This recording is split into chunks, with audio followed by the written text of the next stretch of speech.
frame this for us, please. Rising prices, the highest in 2.5 years, a slowing economy because they've locked themselves down actively. It sure sounds like a stagflation type narrative. Is that kind of what China is moving towards right now? Hey, good morning, Dom. On the eve of the Party Congress, the Chinese economy is at one of its weakest points in recent memory. If you look at China Beige Book data across the board compared to year ago levels, you're seeing pretty major drops, and almost every sector is struggling. The property market is in deep trouble. It's in a deep hole. Manufacturing has certainly slowed down, quite considerably over the last several months. And I think as foreign demand continues to slow down, especially if you get a recession in Europe, recession in the U.S., the manufacturing sector is going to struggle even more. Now, this rise in domestic prices, that may actually be, a sort of a positive sign, because one of the biggest issues that you're looking at in China right now is the risk of deflation. Now, will this last? I'm not sure, because consumer sentiment in China is still pretty weak. Households are under a lot of pressure.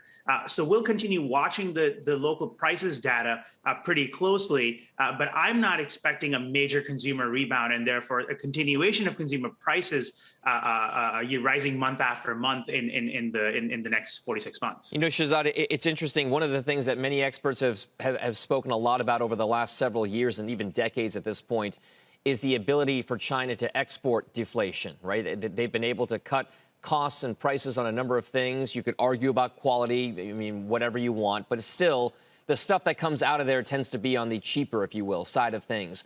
Is this a scenario developing possibly where inflation in other places like the U.S. or Europe could be helped by China maybe having a deflationary environment?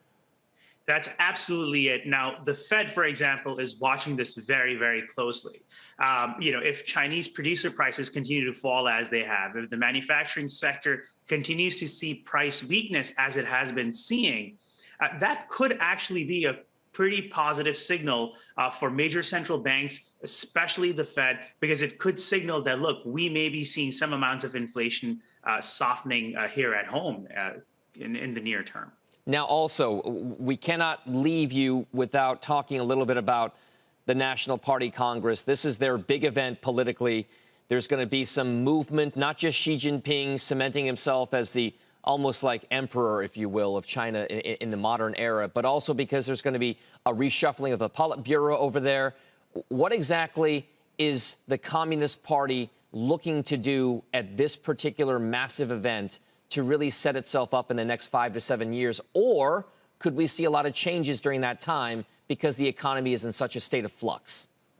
I think there are a few major things that we should be on the lookout for. First is an enunciation of the growth model moving forward, right? So does President Xi and others reinforce the idea that, look, moving forward, we have succumbed, if you will, to a slower growth pace, and we're much more committed to making the economy a lot more sustainable, and focusing a lot more on private industries, focusing a lot more on the consumer side of the economy.